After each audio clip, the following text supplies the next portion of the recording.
Sama-sama tayong magiging saksi!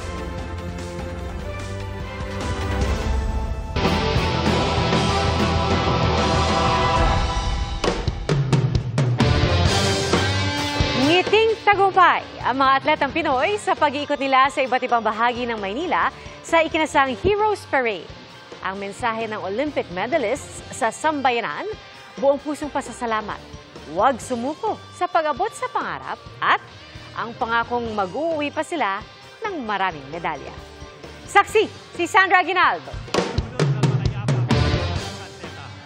Timing ko na. Sabay-sabay tayong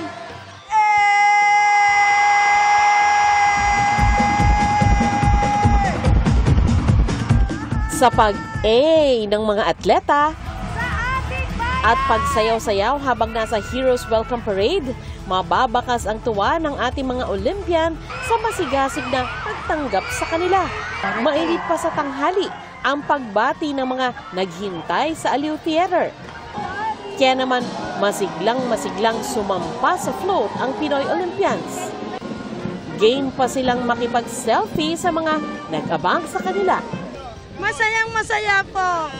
Kasi siya po ang ating pambatos sa ating Pilipinas. More fun in the Philippines po. Kaya din po. Nakita namin siya at saka kay Fiolo. Tumulak ang parada sa iba't ibang kalye ng Maynila at hindi nawala ng mga sumasalubong. Marami ang nagwagayway ng Philippine flag. Proud na masilayan ang mga kumatawan sa bansa sa 2024 Paris Olympics. Ang iba naman, ibinato sa float ang kanilang gamit. T-shirt, jacket, tumbler, bola, pati bag at sapatos para pirmahan ng mga atleta.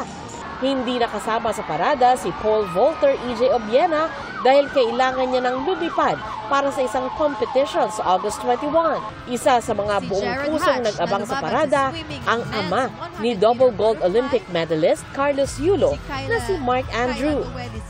May dala pang banner kung saan nakasulat, "Kaloy, dito papa mo." Ang ama ni Carlos, buhat ng ilang tao habang nag-cheer para sa anak. Kasabay nito, kumaway, nag-thumbs up at sumaludo si Kaloy sa direksyon ng kanyang ama. Sa social media, nag-post si Carlos na masaya siyang makita ang ama sa parada. Humingi rin siya ng pasensya na hindi siya masyadong nakakaway dahil marami raw nagpapa-autograph. Marami naman sa taga-suporta ni Carlos Yulo na nag-abang sa luneta ay mga estudyanteng atleta. Isa sa kanila si Gio Mislang. Lumalaban sa track and field sa Nueva Ecija at matagal ng tagahanga ni Carlos Yulo.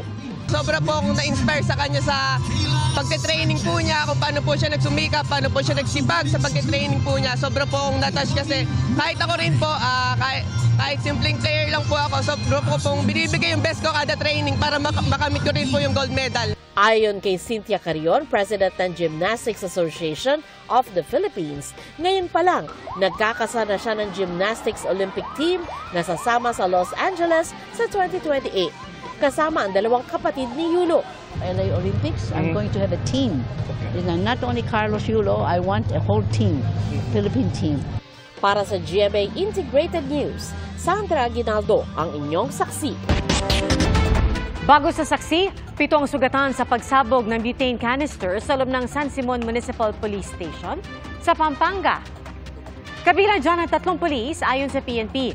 Base sa investigasyon, naghahanda noon ng pagkain ang kanilang mga tauhan sa loob ng istasyon nang biglang sumabog ang gamit nilang portable butane gas stove. Hinala nila sumingaw ang gas at nagtamo ng first-degree burns ang mga biktima na isinugod sa ospital at nagpapagaling na sa ngayon. Nahaharap na rin sa reklamong tax evasion si dismissed Bamban Tarlac Mayor Alice Guo. At kaugnay naman ang pagkakadismiss sa kanya ng ombudsman, giyat ng abogado ni Guo, iaapela nila ang desisyon.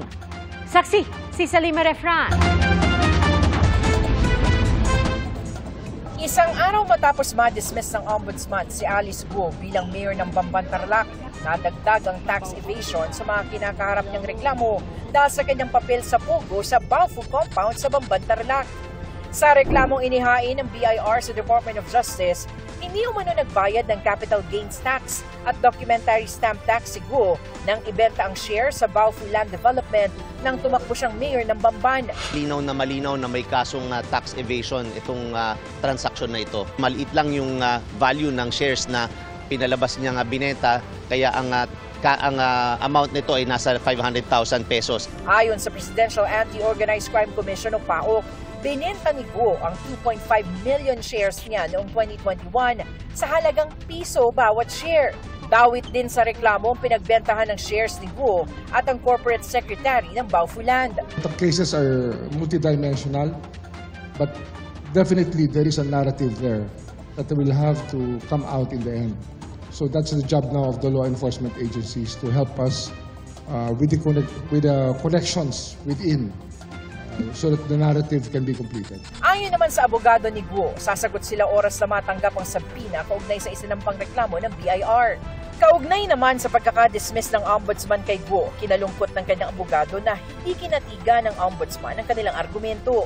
Pero naghahanda na raw sila ng motion for reconsideration na kailangan sa ihahain nilang apela sa Court of Appeals. Ito na ang ikalawang criminal complaint laban kay Guo. May kinakaharap din siyang qualified human trafficking complaint dito sa Department of Justice kaugnay ng raid sa Zunyo One Technology Marso ngayong taon.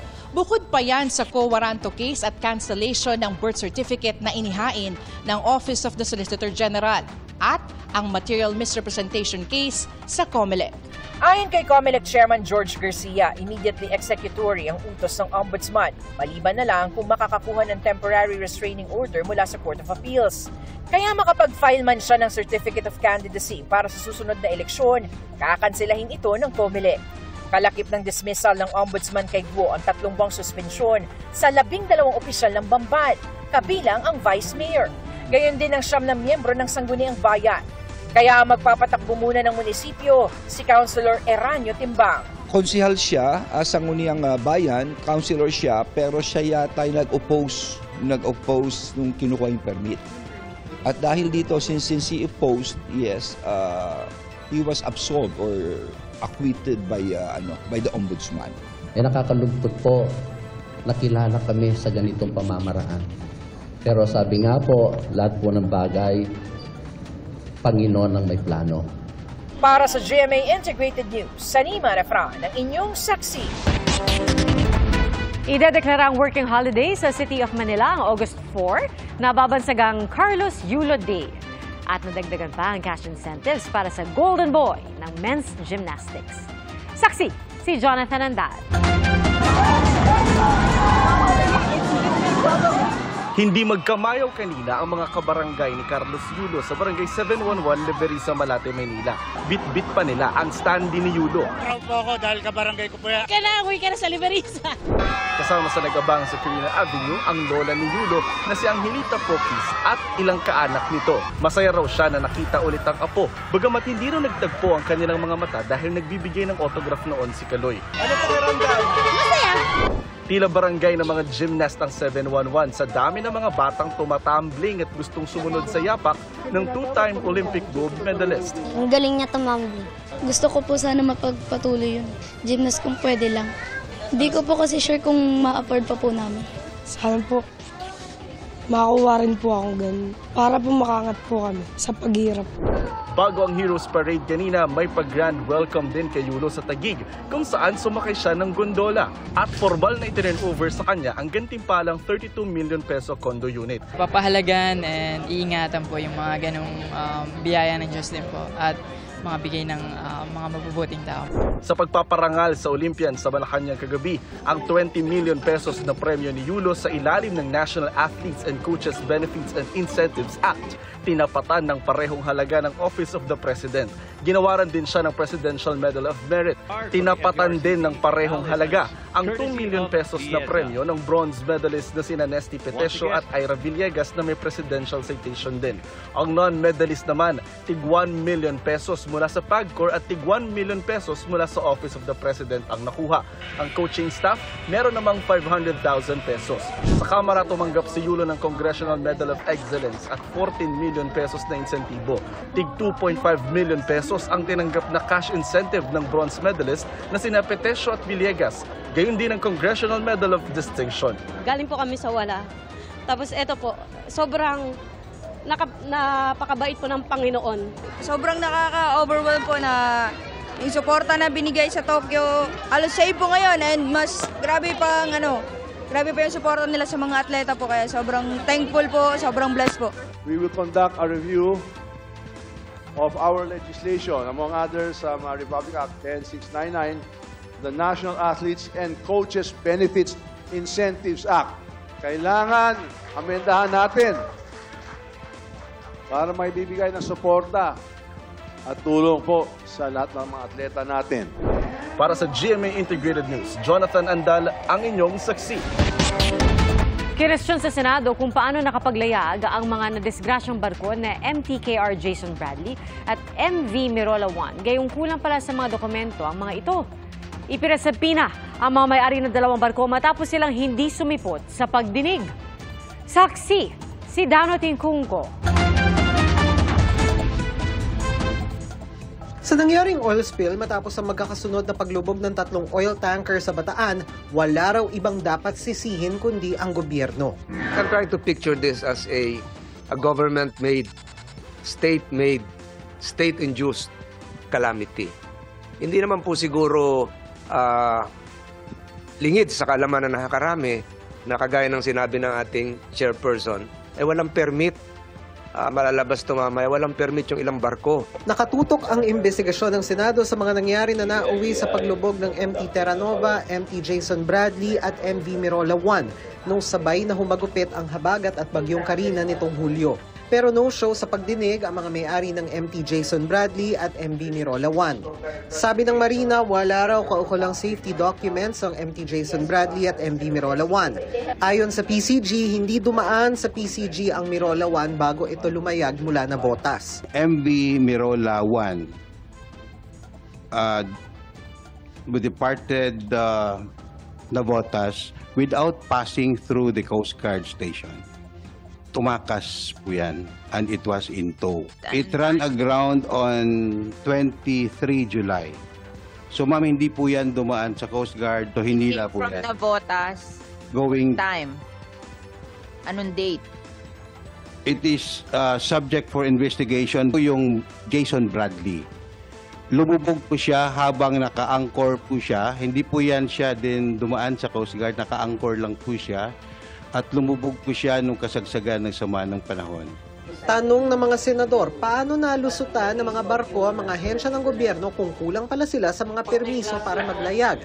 Paliwanag ng Marina, July 1 pa lang nasimulang maipatupad ang kanilang digitalization. After po nung mga registration namin, we don't have any means to check whether after registration are they operating. Pwede ma'am, pwede kayong mapalusutan? Well, we don't have that information, sir, kasi we don't have the tool. We don't have that tool to monitor. Humarap naman sa pagdinig ang operator ng MT Terra Nova. Paliwanag niya, bukod sa kumpleto sa permits at lisensya ang barko, may pahintulot din ang barko mula sa PCG na lumayag. Is that also the reason why you ventured, sailed out, Mr. Cordero? Dahil walang signal number? Ganun ba? Yes, Your Honor. Aside from that po, nag-verify rin po kami sa Pag-asa. Ng Iloilo. Your Honor, papunta pong Iloilo yung vessel. You were there for how many days? Yes, because after a few hours po ng voyage, biglang nagpalit yung weather and it encountered... Hindi dapat bumalik kayo sa port. Yun po yung intention until we encountered engine trouble. Ayon sa abogado ng Terra Nova, bukod sa insurance, sagot din ng Civil Liabilities Convention kung saan signatory ang Pilipinas ang mga compensation sa mga apektado. Bukod sa paglinis at pagpigil sa pagkalat ng langis, plano rin ang pag-set up ng claim centers para mas madaling makapag-claim ng compensation ang mga apektado. Para sa GMA Integrated News, Dano Tingkungko ang inyong saksi. Mga kapuso, sama-sama tayong maging saksi. Mag-subscribe sa GMA Integrated News sa YouTube at para sa mga kapuso abroad, samahan niyo kami sa GMA Pinoy TV at sa www.gmanews.tv.